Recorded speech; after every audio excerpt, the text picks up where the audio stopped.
queridos. Então, com muita alegria, vamos aplaudir ao Senhor Jesus, porque Ele levanta homem de Deus, e vamos celebrar a Deus pela vida do pastor Aurivan Marinho, que voltou a casa e nessa noite vai estar trazendo a palavra de Deus. Obrigado, pastor. Fique à vontade, a casa é do Senhor. Jesus, estamos aqui. Meus irmãos, boa noite a todos. Graça e paz do Senhor Jesus. A viva jovem, que Deus de fato esteja derramando do seu Espírito Santo de uma maneira poderosa nessa geração. Uma geração tão desafiada de todas as formas, mas que contrapartida a um Deus gracioso, está desejoso de derramar da sua graça, do seu poder, das suas bênçãos.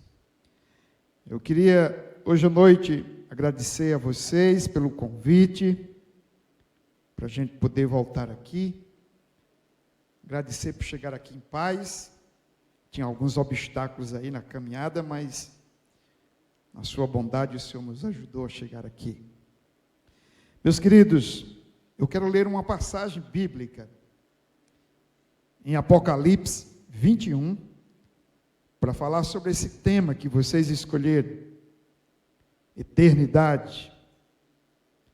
Abra sua Bíblia então, porque essa passagem ela é muito sugestiva, muito rica, e portanto ela nos ajuda a compreender o que Deus quer nos ensinar sobre essas coisas. Diz assim a palavra do Senhor, Apocalipse 21, a partir do verso 1. E vi novo céu e nova terra, pois o primeiro céu e a primeira terra passaram, e o mar já não existe. Vi também a cidade santa, Nova Jerusalém, que descia do céu, da parte de Deus, preparada como uma noiva enfeitada para o seu noivo. Então ouvi uma voz forte, que vinha do trono, e dizia: Eis o tabernáculo de Deus, com os seres humanos. Deus habitará com eles, eles serão povos de Deus, e Deus mesmo estará com eles, e será o Deus deles. E lhes enxugará dos olhos toda lágrima. Já não existirá mais morte, já não haverá luto, nem pranto, nem dor, porque as primeiras coisas passaram. E aquele que estava sentado no trono disse: Eis que faço novas todas as coisas. E acrescentou: Escreva, porque estas palavras são fiéis e verdadeiras. Disse-me ainda: Tudo está feito. Eu sou o Alfa e o Ômega, o princípio e o fim. Eu, a quem tem sede, darei de graça da fonte da água da vida. O vencedor herdará estas coisas, e eu serei o Deus dele, e ele será o meu filho. Quanto, porém, aos covardes, aos incrédulos, aos abomináveis, aos assassinos, aos imorais, aos feiticeiros, aos idólatras e a todos os mentirosos, a parte que lhes cabe será no lago que está queimando com fogo e enxofre, a saber, a segunda morte. Até aí, irmãos, vamos orar mais uma vez. Curva a sua cabeça. Deus de toda graça, o Senhor é bendito, bondoso, gracioso, misericordioso, e por isso o Senhor é propício a nós pecadores.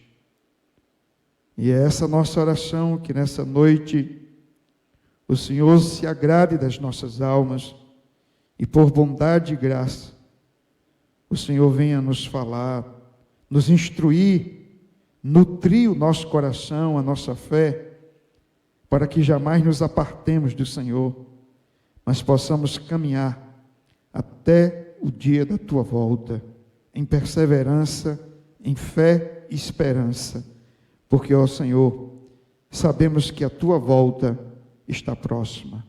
Que o Senhor abençoe essa juventude que está aqui, e que o Senhor fale a cada um nessa noite, e que o sangue de Jesus Cristo nos purifique de todo o pecado, e que o Senhor nos ajude a caminhar santamente para esta cidade, a Nova Jerusalém. Em nome de Jesus. Amém. Queridos, todas as vezes que a gente pensar na vida eterna, no céu, na eternidade, nós devemos entender que esse não é um projeto totalmente novo.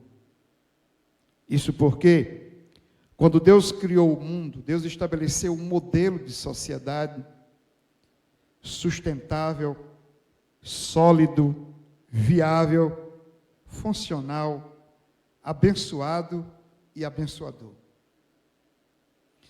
Essa sociedade próspera, abençoada e abençoadora, ela tinha um tripé estabelecido por Deus. E quando a gente quer compreender sobre esse tripé da sociedade que emana da criação, a gente precisa olhar para Gênesis capítulo 2. E lá, esse tripé tem a seguinte forma: culto, trabalho, família. A sociedade que Deus planejou teria essas três marcas, que é chamado pelos teólogos de mandatos da criação. O mandato cultural, trabalho, o mandato espiritual, o culto a Deus, e o mandato social, que é a família, o casamento. Deus criou o homem para que ele adorasse ao Senhor. E aí Deus tratou logo de estabelecer um dia de culto, um dia de descanso. Mas Deus criou o homem também para que ele pudesse cultivar a terra, preservar, guardar, e isso envolve trabalho, arte, cultura. Mas Deus criou o homem para viver em sociedade, e isso começa com casamento, com família. E tudo estava perfeito.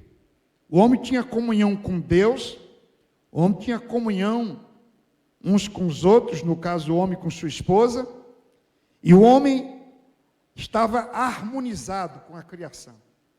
Mas o pecado entrou logo no capítulo 3, e tudo entrou em ruína. O caos, a chamada queda, tudo está fora do lugar. Porque se tudo convergia para Deus, agora tudo anda na contramão. Morte, dor, pranto, sofrimento, rebelião, pecado, caracteriza esse contexto todo. Mas nós olhamos para o Velho Testamento, e Deus tem um plano que foi arquitetado antes da fundação do mundo. O seu Filho Jesus viria para redimir, para restaurar. E o que é que a obra de Cristo produz? Produz uma nova criação.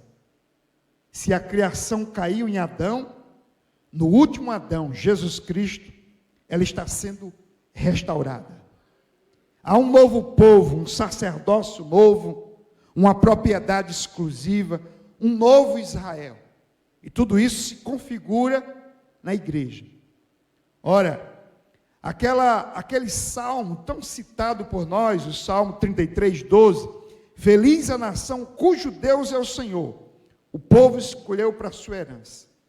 Não se cumpre exatamente em Israel.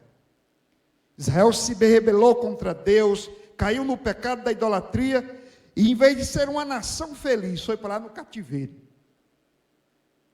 Mas é na igreja que essa palavra se cumpre. A igreja é essa nação, esse Israel, e esse povo é feliz na medida em que Deus é o Senhor da igreja, é o Senhor do seu povo.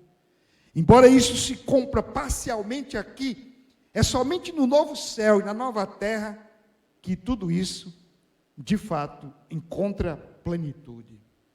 Mas, queridos, falar de eternidade me conduz basicamente a 3 ideias.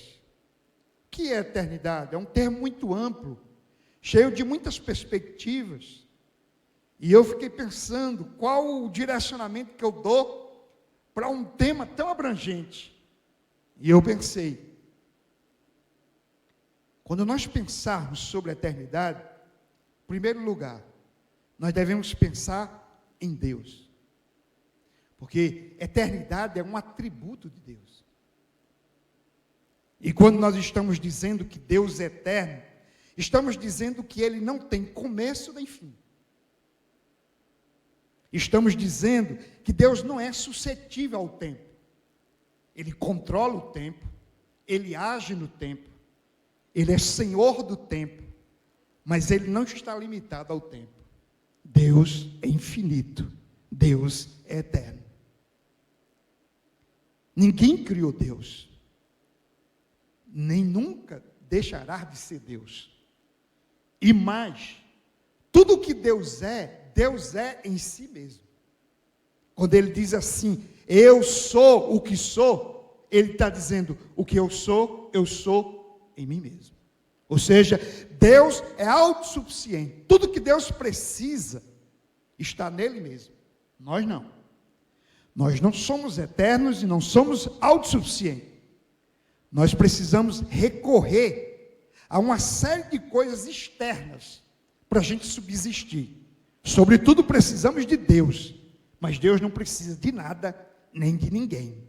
Deus é autossuficiente. Ele é o eu sou quem eu sou. Então, essa é uma perspectiva que a gente poderia tratar aqui hoje. A segunda é sobre as obras de Deus. Porque o próprio texto de Eclesiastes, capítulo 3, verso 14, diz que tudo quanto Deus fez é eterno. As obras de Deus não são transitórias. Os projetos de Deus não são circunstanciais. Tudo é eterno. Então nós poderíamos falar das obras de Deus, a criação, a redenção, e dizer, nós estamos seguros na mão de um Deus cujos projetos são eternos.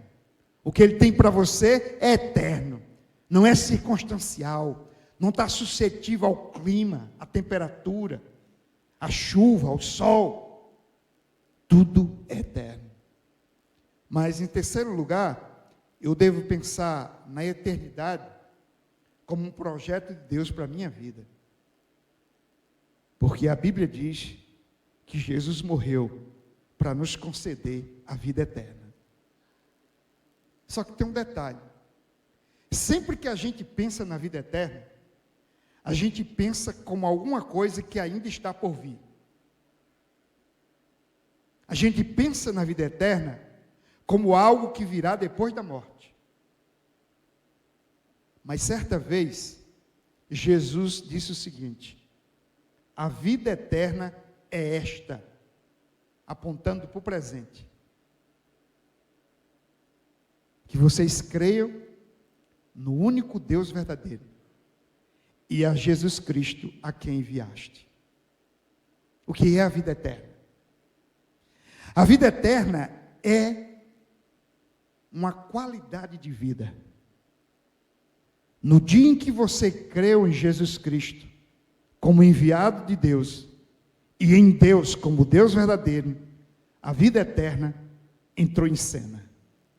A vida eterna começa no dia em que Deus entra na nossa vida. Com Ele entrou a eternidade. E é essa eternidade que Deus pôs no nosso coração. Jesus Cristo. Foi essa eternidade que Ele veio trazer. A vida que há nele. Assim sendo, queridos, nós precisamos pensar nas promessas da eternidade.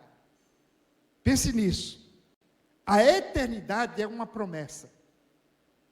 Mas por detrás dessa promessa, há inúmeras promessas. Então vamos pensar hoje à noite sobre as promessas da promessa. Quais são as promessas da eternidade? O Apocalipse é um livro cheio de perspectiva da eternidade, que aponta para o futuro, que aponta para uma realidade que transcende toda a realidade humana. Pena que a gente vive numa sociedade marcada pelo secularismo, onde o homem se preocupa com o aqui e agora, o efêmero, o terreno, o material, o imediato. Mas a perspectiva de fé cristã é apontar para o eterno, o glorioso, o celestial, o espiritual, ou seja, algo para além dessa realidade cultural. Mas se você é um cristão, como eu disse, comece a viver a eternidade no que tange a qualidade. Eternidade não é apenas a ausência de tempo. Eternidade é uma qualidade de vida que o Senhor já antecedeu na sua vida. Mas preste atenção. Quais são as promessas da eternidade nessa passagem? O Apocalipse está desenrolando, se desenvolvendo, diante de dramas, tribulações, ataques do anticristo, a Babilônia.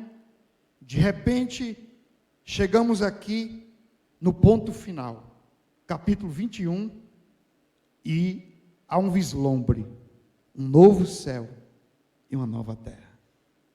É como se dissesse: fecha-se a cortina do tempo, abre-se as cortinas da eternidade. Muda o cenário. E finalmente, as promessas eternas estão se cumprindo. Em primeiro lugar, a primeira promessa que eu encontro é a promessa de um novo habitat. A promessa de uma nova habitação. Novo céu, nova terra. Olha os versículos 1 e 2. E vi, João está dizendo que viu, ou seja, ele teve uma visão. Vi novo céu e nova terra. E por que que ele viu um novo céu e nova terra? Porque o primeiro céu e a primeira terra passaram. E o mar já não existe. Sabe o que esse texto está dizendo? O céu e a terra e o mar, como nós conhecemos, passaram. Uma terra marcada pelas ruínas do pecado. O mar, para aquela época, era sinônimo de morte, de escuridão, de medo, de pavor. E ele está dizendo, o mar como tal, já não existe. Não é que não vai existir mar. O mar como nós vemos, não mais existe.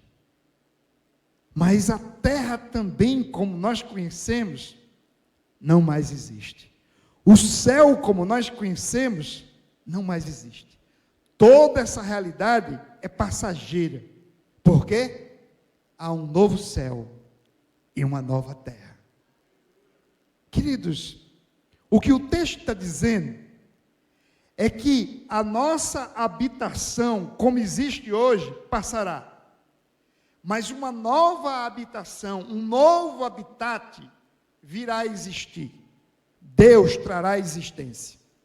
Só que quando chega no versículo 2, vi também a cidade santa, a nova Jerusalém que descia do céu, da parte de Deus, preparada como uma noiva enfeitada para o seu povo.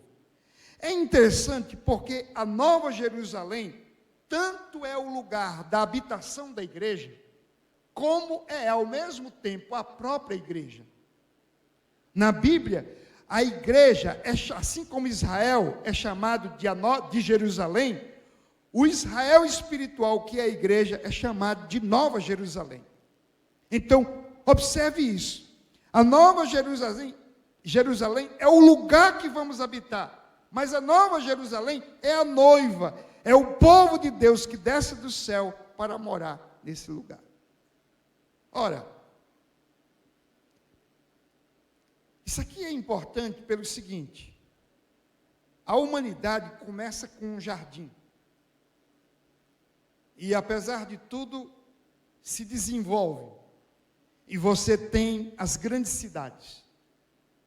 Só que o modelo de cidade que nós temos é o modelo de Babel. Morte, confusão, rebelião. Mas o que o texto vai nos mostrar é que se lá no Gênesis Deus começa com um jardim, no Apocalipse ele vai terminar com uma cidade. Amém?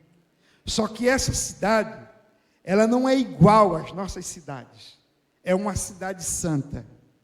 É uma cidade transformada. É uma cidade abençoada. Isso significa dizer, queridos, que a terra, como diz Mateus 19, 28, será regenerada. Ou como diz 2 Pedro, capítulo 3, do 10 ao 13, será purificada e renovada pelo fogo. Ou como está aqui no capítulo 21, Deus vai fazer da velha criação uma nova criação, com uma nova qualidade. Nos dias de João, você deve lembrar disso, Roma era a capital do mundo, cheia de esplendor, encanto, poder e magia. Quem era Roma? Uma capital poderosa, desejável, o centro do poder. Só que, de acordo com Apocalipse 17, 15, quando Deus olha para aquele grande centro cultural de poder, Deus vê uma meretriz. Uma meretriz. Mas quando ele olha para a sua igreja, ele vê uma noiva. E qual é a ideia dessa metáfora? De comparar a igreja com uma noiva. É de destacar ou de ressaltar de que essa noiva tem beleza e tem pureza. Normalmente é isso que se destaca numa noiva. A beleza toda ornamentada e a pureza. E o que o texto está mostrando é que, contrariando Roma, Deus mesmo providenciou para si uma cidade marcada pela beleza e pela pureza. E, portanto, é essa a perspectiva que está aqui. A cidade santa, a Nova Jerusalém, é o oposto da Roma imperial. É o oposto das nossas cidades. É comparada a uma noiva e, portanto, é isso que Deus está projetando. A vinda de um novo céu e de uma nova terra significa que a redenção alcançou o seu propósito. A criação será regenerada, a igreja será glorificada e o paraíso perdido em Adão será resgatado. Como eu disse, não mais um paraíso jardim, mas um paraíso cidade. Se um jardim já era um paraíso desejável, imagine uma grande cidade, sendo ela um paraíso. É interessante uma coisa, quando você olha para 1 Pedro, capítulo 2, versículo 11, Pedro está dizendo que nós não somos desse mundo. Nós somos peregrinos, nós somos forasteiros. O peregrino é alguém que não tem um habitat próprio. Ele vive de lugar em lugar. O forasteiro é alguém que, embora tenha o seu habitat, mas ele se encontra em terra estranha. Ambos estão momentaneamente sem casa, sem residência. Um porque não tem mesmo, e o outro tem, mas porque está longe de sua casa, em terra estranha. Então, nesse sentido, nós nesse mundo somos peregrinos. Nós não temos habitação fixa nesse lugar. Mas no outro sentido, nós somos forasteiros, estrangeiros. Temos uma casa, mas não aqui. Essa casa foi preparada no céu. É nesse sentido que Jesus disse: eu vou preparar lugar, para que onde eu estiver, vocês estejais também. Ora, em Romanos capítulo 8, versículos 20 e 21, nós encontramos o seguinte: a criação está sujeita à vaidade, não por sua própria vontade, mas por causa daquele que a sujeitou, na esperança de que a própria criação será libertada do cativeiro da corrupção, para a liberdade da glória dos filhos de Deus.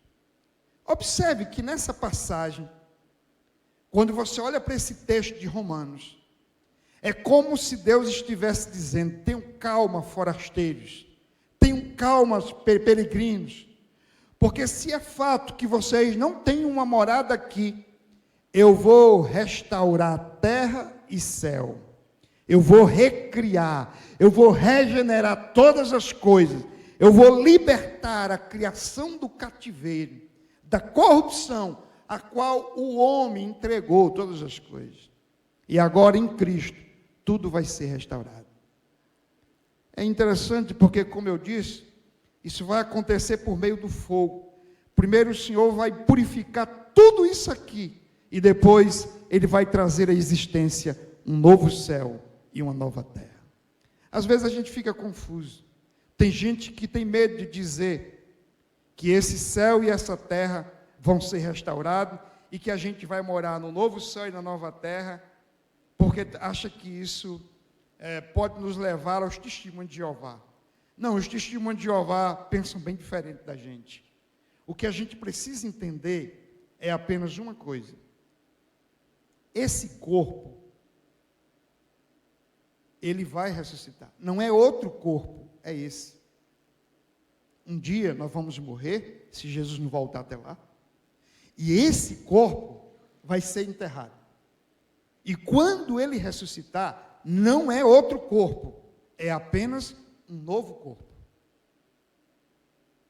Amém? Um novo corpo, mas não outro. Há um princípio de continuidade e descontinuidade. O princípio da continuidade é que é esse corpo que vai ressuscitar. O da descontinuidade é que esse corpo vai ressuscitar, mas vai ressuscitar glorificado, transformado. Ora, quando a gente olha para Pedro e olha aqui para o Apocalipse, nós encontramos que no grego há duas palavras para novo: kairos, kainos e neos. A palavra para kainos é novo em qualidade, em natureza. A palavra para neos é novo em existência, em tempo. Se aqui tivesse neos, a gente ia dizer que Deus ia criar alguma coisa totalmente nova, que nunca existiu antes. Mas é kainos, querendo dizer que Deus vai apenas dar uma qualidade nova que não existia, tanto para o corpo como para a criação. Então, o princípio que se aplica para o corpo, se aplica para a criação. Deus não vai criar uma outra criação. Deus vai libertar essa do cativeiro do pecado e vai fazer nova todas as coisas. Amém? Então, é basicamente o seguinte: nem é uma casa totalmente nova que você está fazendo em outro lugar, nem é uma reforma da casa velha.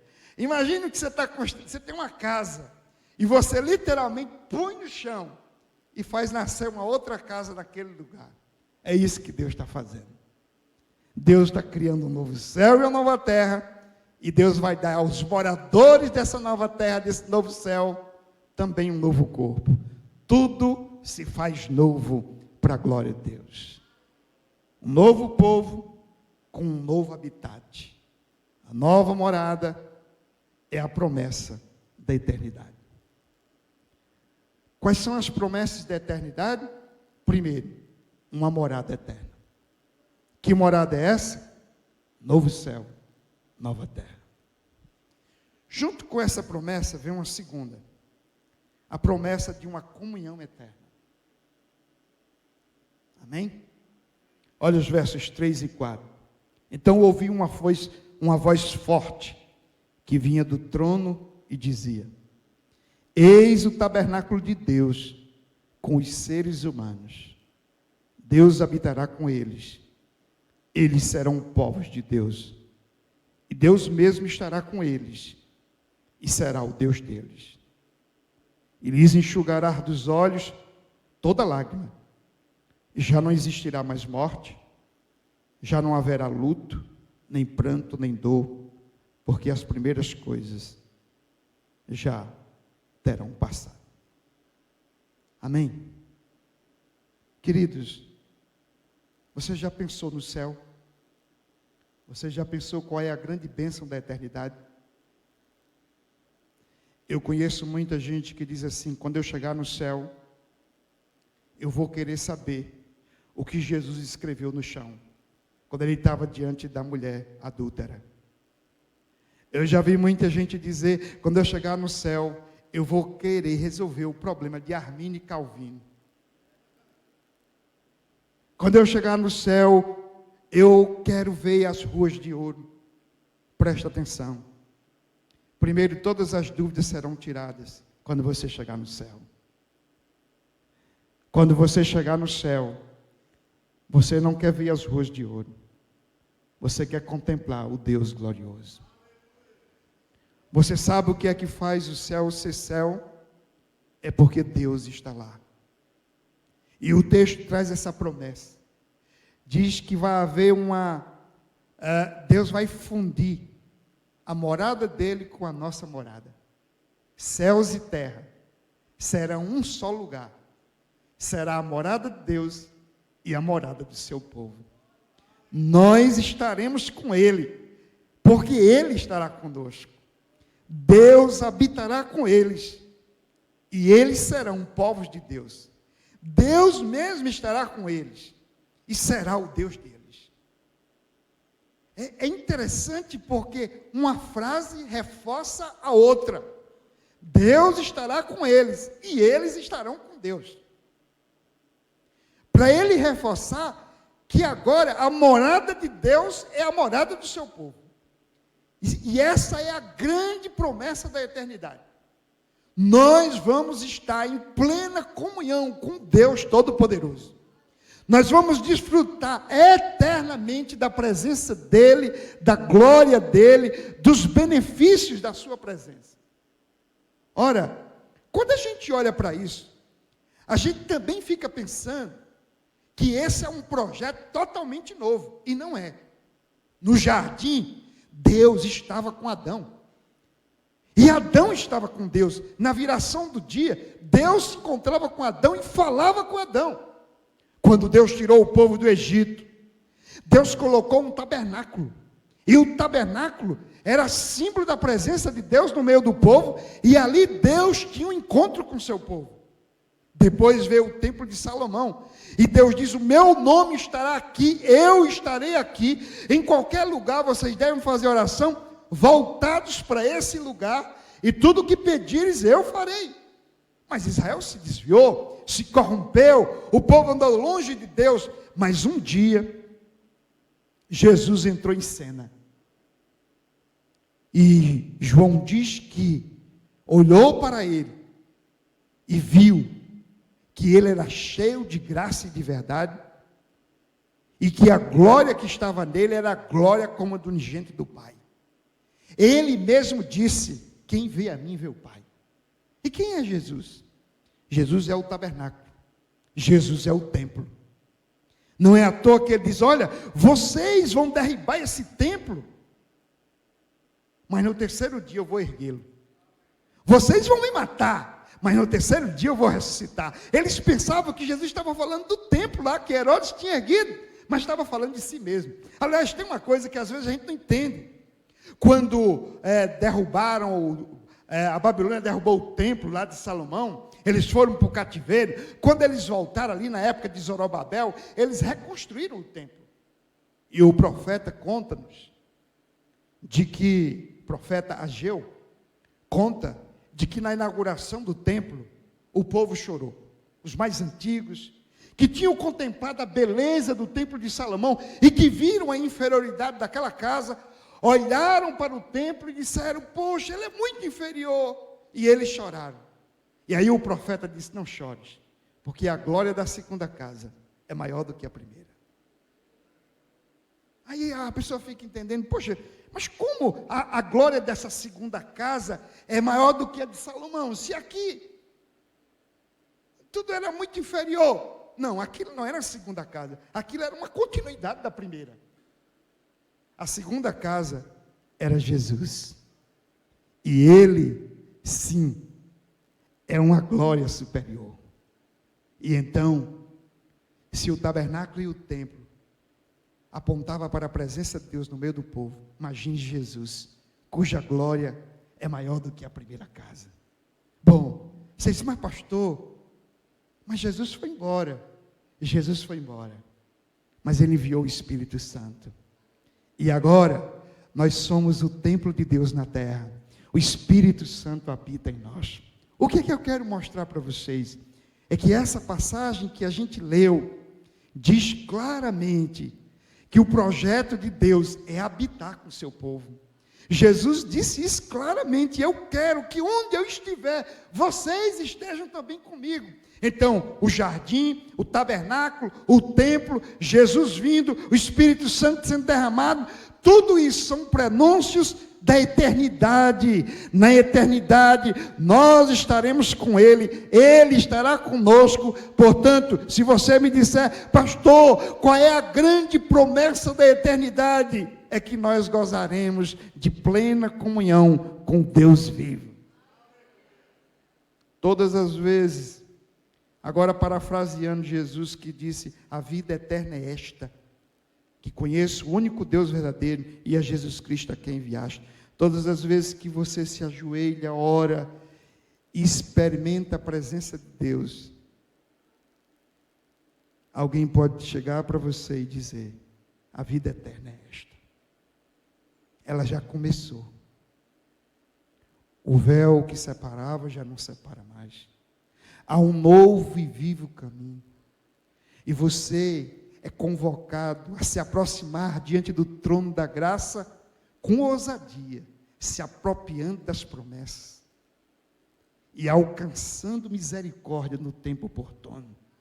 A vida eterna começou. Você já está gozando dessa comunhão. É claro, ainda temos os intrusos do pecado. Temos uma alma às vezes enfastiada. Temos uma velha natureza que conspira. E quantas vezes todas essas coisas impedem que a gente tenha uma comunhão mais profunda com o Senhor.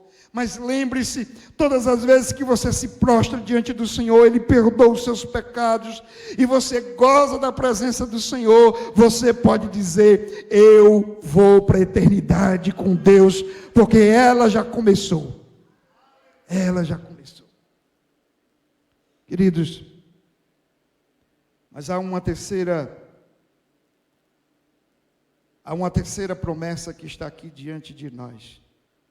É a promessa de um reino eterno. Olha os versos 5 e 6. Só um detalhe que eu esqueci de enfatizar sobre o verso 4. O verso 4 diz que não tem mais lágrima, não tem mais dor, não tem mais luto, não tem mais sofrimento, não tem mais morte.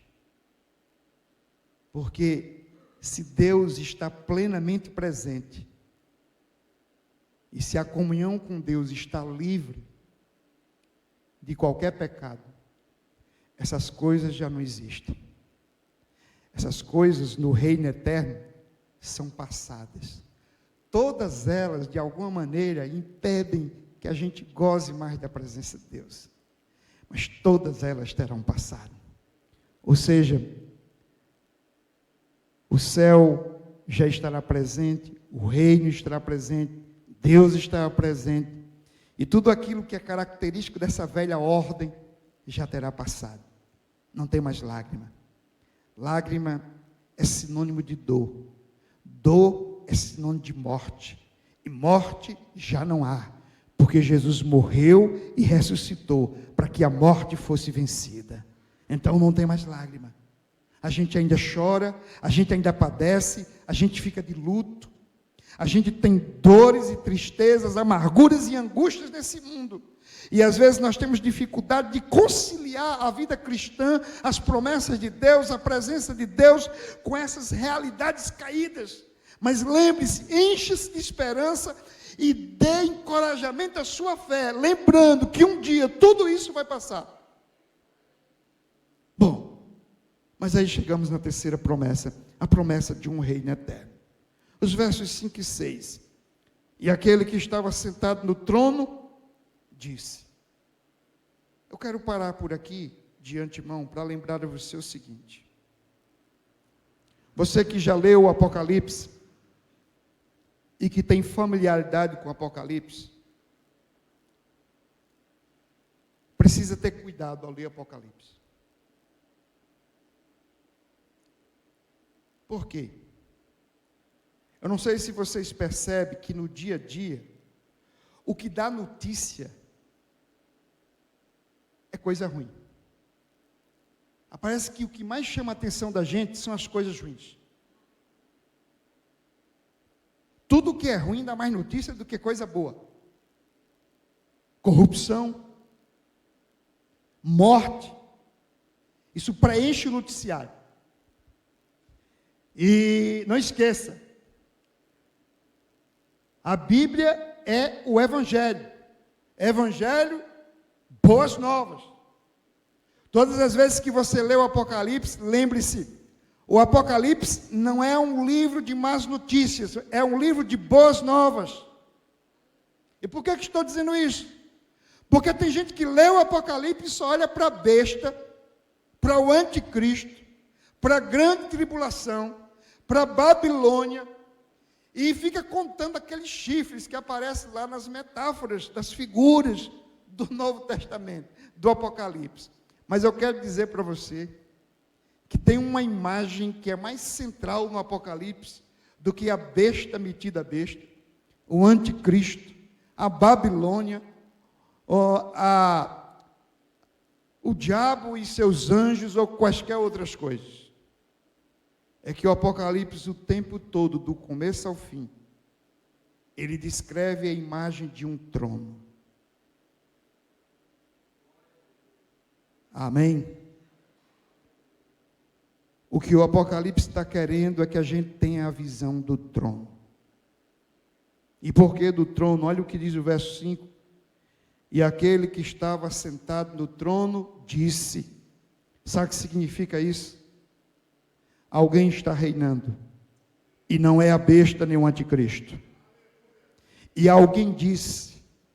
Alguém tem a palavra final.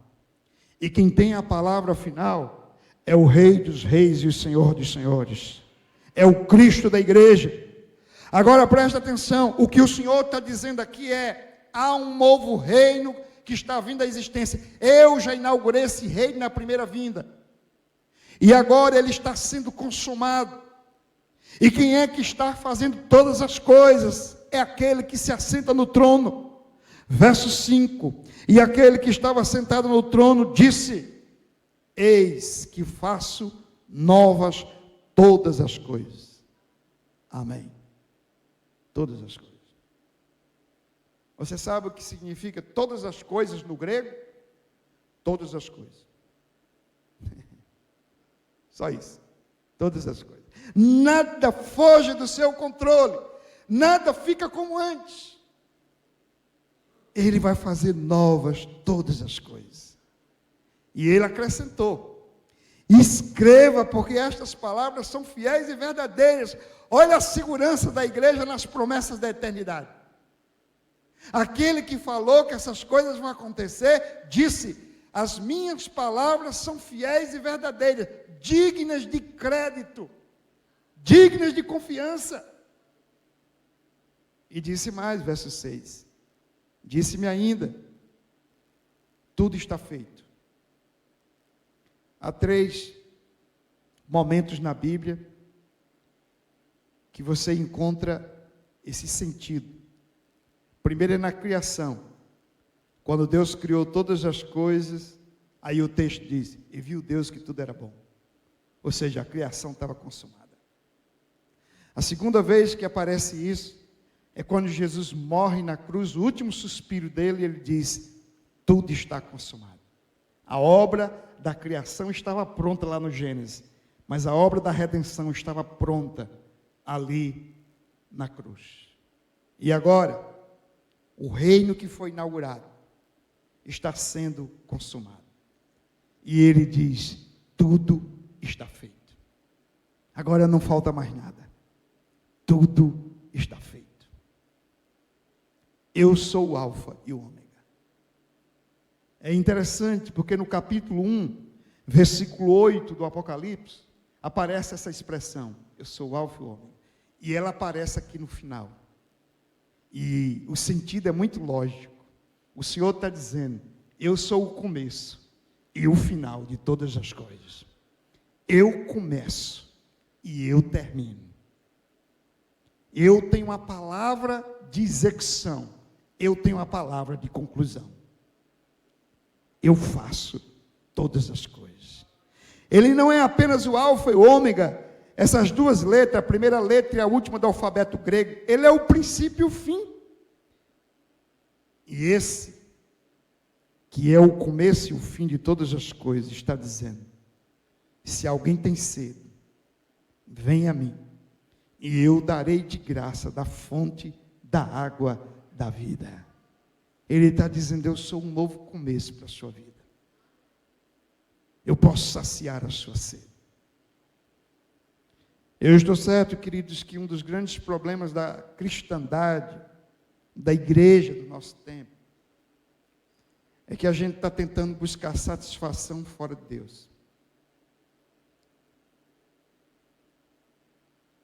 A gente já sabe que o mundo busca satisfação no mundo.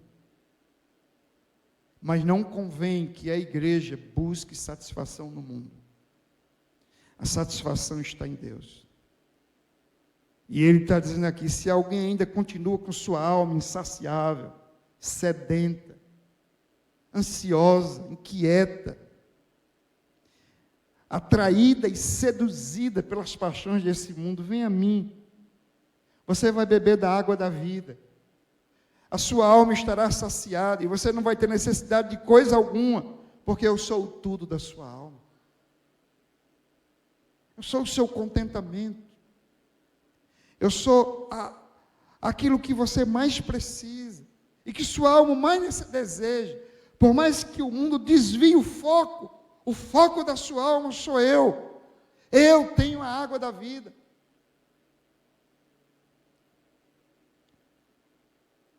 Mas, queridos, eu quero colocar aqui, finalmente, apresentar para vocês a quarta promessa da eternidade.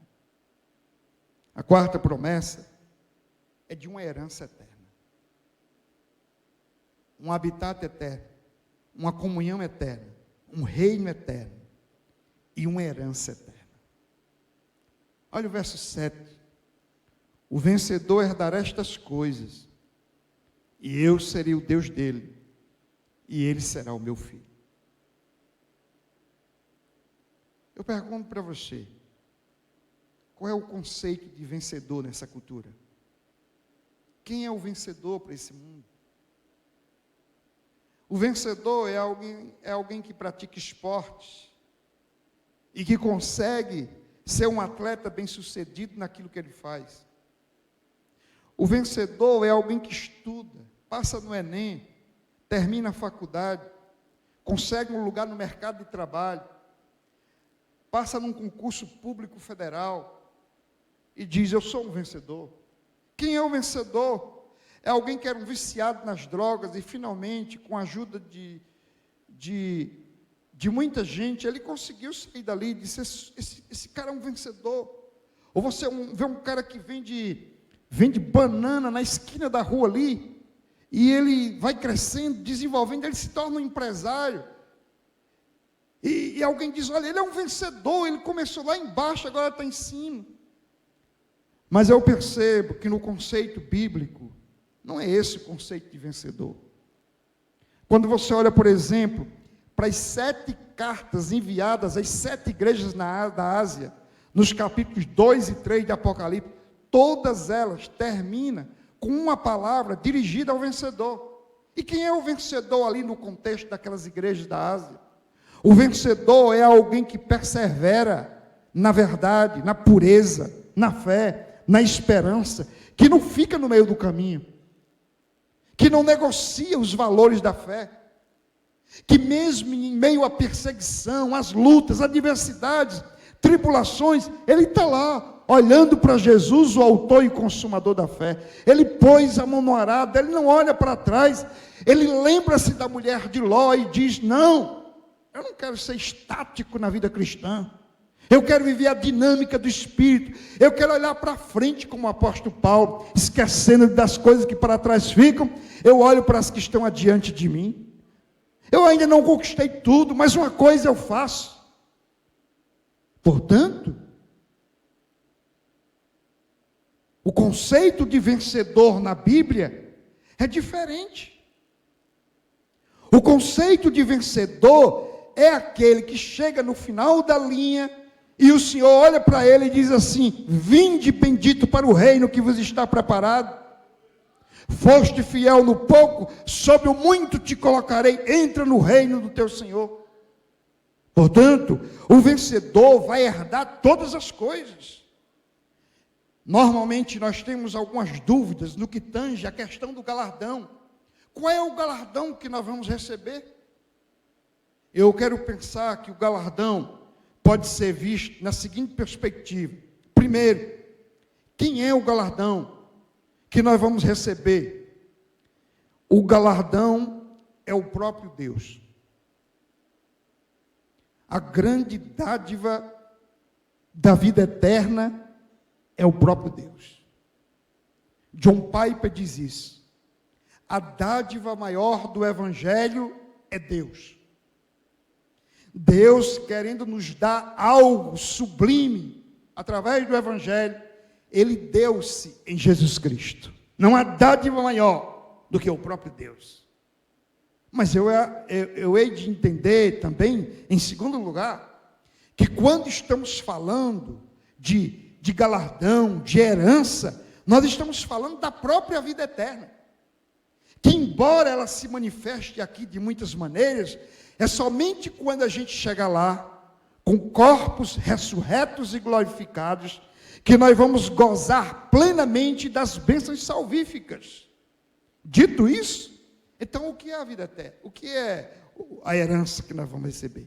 É a vida eterna, com todos os benefícios inerentes a essa nova realidade. Mas em terceiro lugar, a gente pode pensar no galardão como sendo a maneira graciosa de Deus nos recompensar pelas obras que Ele mesmo realizou em nós. Amém? Aquele texto lá de 2 Coríntios 5,10 diz que um dia nós vamos estar diante do tribunal de Cristo para prestarmos conta do que fizemos ou deixamos de fazer por meio do corpo. E a ideia ali é de uma prestação de conta e de uma recompensa. Aí, o reformador João Calvino, comentando esse texto, ele diz o seguinte: Deus é tão gracioso que, embora as nossas obras sejam como trapo de imundície, que não serve para a salvação, ainda assim Deus decide galardoá-las. E lembre-se, as boas obras as quais praticamos, só as praticamos porque o Senhor de antemão as preparou para que andássemos nela. Efésios 2:10. Então, nesse sentido, quando você chegar no céu e Deus te galardoar pelas tuas obras aqui na terra, lembre-se, em última instância, Deus está galardoando a própria graça. É a graça em nós que está sendo creditada, elogiada, louvada, porque tudo é a graça. Seja como for, a ideia é que nós teremos uma herança que envolve essas três coisas. Deus é a nossa herança, a vida eterna é a nossa herança, e o galardão de Deus pelas nossas obras em Cristo é a nossa herança. E isso faz de alguém um vencedor. É alguém que passa por esse mundo e recebe na eternidade a aprovação de Deus. Amém? Queridos, se a vida cristã, ela vai ser caracterizada pela presença do bem, ela também vai ser caracterizada pela ausência do mal. Olha o verso 8.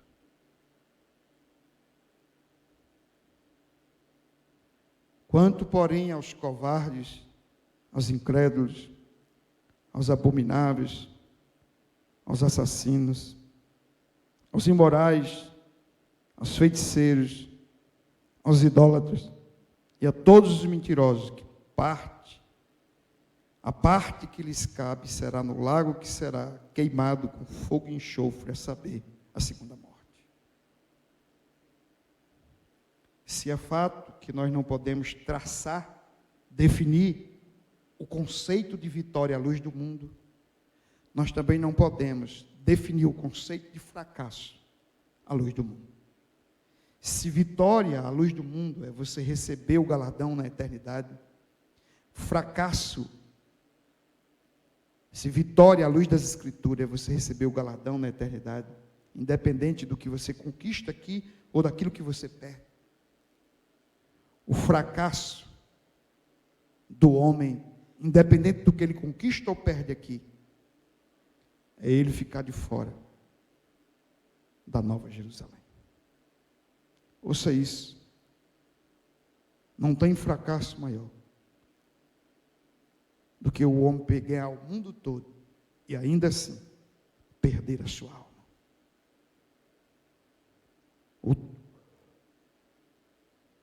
O que o texto está nos mostrando é que a eternidade é a presença do bem supremo, mas é também a ausência de todo o mal.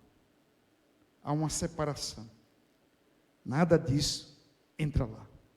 Há um controle de qualidade. É bom a gente lembrar disso, sabe por quê?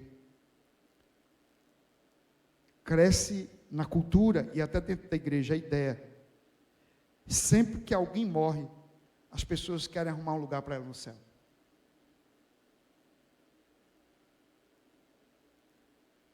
Já tem crente dizendo, Deus se lembra da alma dele depois que morreu. Não, Deus lembrou-se da alma dele quando enviou Jesus para morrer numa cruz. Mas se ele não cria em Jesus como Senhor e Salvador, ele não lembrou da alma dele. Por que é que Deus agora vai lembrar? E eu queria terminar essa mensagem com uma pergunta. Você acha que um ímpio, ele realmente quer ir para o céu? Ele não gosta da luz?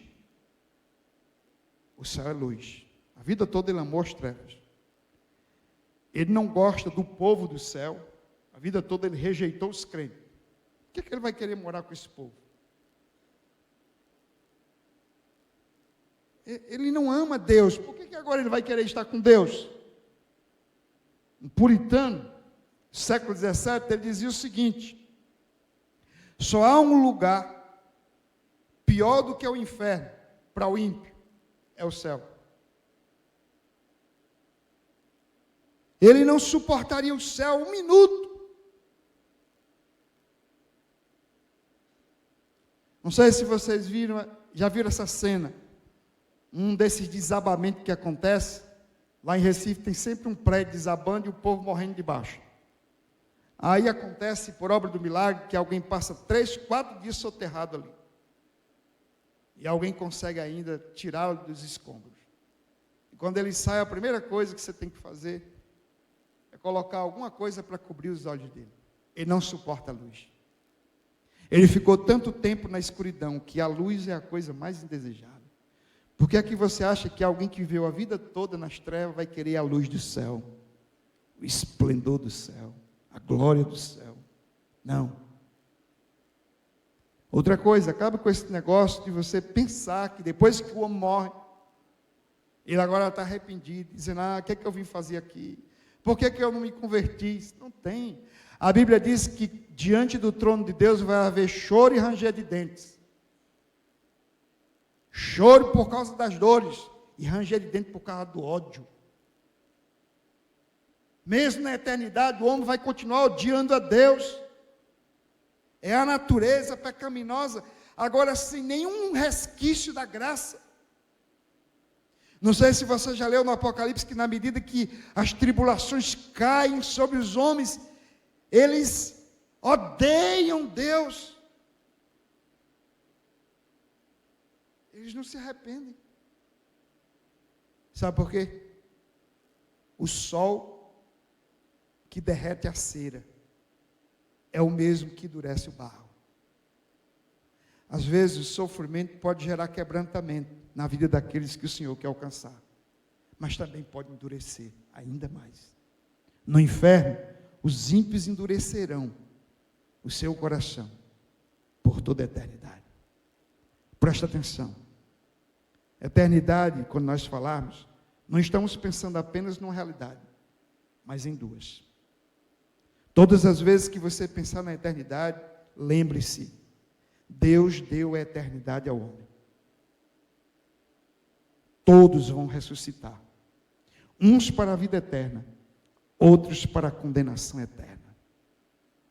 Uns vão gozar das bênçãos celestiais, os outros gozarão, se é que podemos dizer isso, das maldições eternas.